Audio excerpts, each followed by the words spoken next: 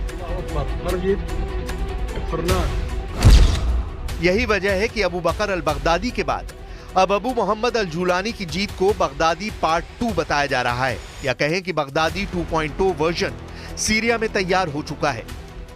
First, there are legitimate concerns about the risks of sectarian violence, extremist resurgence, and the governance vacuum, all of which must be averted. We must avoid a repeat of the horrific scenarios of Iraq, Libya, and Afghanistan. Secondly, the rights of all Syrians, including those of many minority groups, must be protected.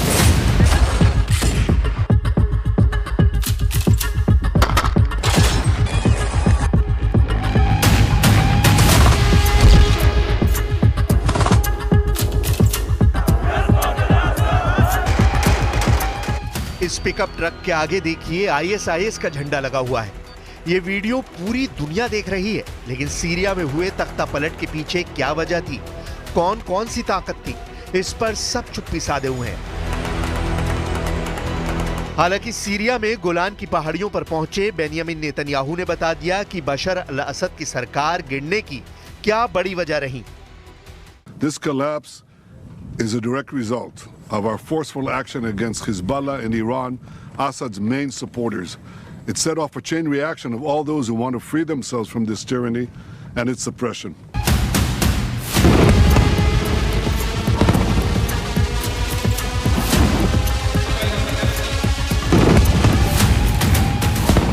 Israel पर बार बार ये इल्जाम लगा कि वो Syria को अस्थिर करने के लिए बशर अल असद के दुश्मनों को मजबूत कर रहा है, और ये बात इजराइल की मीडिया ने खुद छापी। टाइम्स ऑफ इजराइल में खबर 14 जनवरी 2019 को छपी थी कि इजरायली सेना के चीफ ऑफ स्टाफ गादी आजनकोट ने सीरिया के विद्रोहियों को हथियार सप्लाई करने की बात मान ली है। इससे पहले 13 मार्च 2015 को इजराइल के अखबार यरूशलेम पोस्ट ने रिपोर्ट छापी थी कि इजराइल सीरिया में घायल अल-कायदा के आतंकियों का इलाज कर रहा है। अब जुलानी का मिशन सीरिया पूरा होने के बाद नेतन्याहू ने नई सरकार से दोस्ती करने की ख्वाहिश जाहिर की है। ये बात सुनकर नेतन्याहू के समर्थक भी हैरान हैं। लेकिन नेतन्याहू अब सीरिया में गोलान की पहाड़ियों पर पहुंचकर अपनी बड़ी जीत का दावा कर रहे हैं। टूटा और बिखरा हुआ सीरिया, जो इस वक्त आईएसआईएस के आतंकवाद की चपेट में है, नेतन्याहू की सेना उसके उस खास हिस्से पर काबिज हो गई है। नेतन्याहू का दावा है कि सीरिया में बशर अल असद की सरकार गिरने के साथ 50 साल पुराना युद्ध विराम का समझौता खत्म हो गया है। इस वजह से इजराइल ने सीरिया के इलाके में बफर जोन बनाने का फैसला किया। We gave the Israeli army the order to take over these positions to ensure that no hostile force embeds itself right next to the border of Israel. This is a temporary defensive position until a suitable arrangement is found. Netanyahu इस नए buffer zone को सुरक्षा का स्थायी इंतजाम बता रहे हैं, लेकिन बड़ा सच यह है कि संयुक्त राष्ट्र ने इसे अवैध बताया है और कहा है कि नेतन्याहू 1974 के विस्थापन समझौते का उल्लंघन कर रहे हैं। इजराइल ने 1967 में दक्षिण पश्चिम सीरिया के गोलान के पहाड़ों पर कब्जा कर लिया था। अमेरिका को छोड़कर बाकी दुनिया और भारत भी इसे सीरिया की जमीन पर इजराइल का कब्जा मानता है। It is crucial to preserve the territorial integrity of Syria and to respect its independence, its sovereignty, as well as the state institutions. Syria ही नहीं, अब सीरिया के पड़ोसी देशों के लिए भी आने वाला वक्त खतरे से खाली नहीं।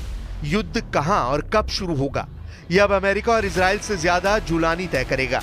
सीरिया में तो उसने बिना लड़े दमिश्क पर कब्जा कर लिया। सवाल है कि क्या अब उसका अगला टारगेट तेल अवीव होगा या फिर वो अब बाकी अरब मुल्कों पर नजर गड़ाएगा।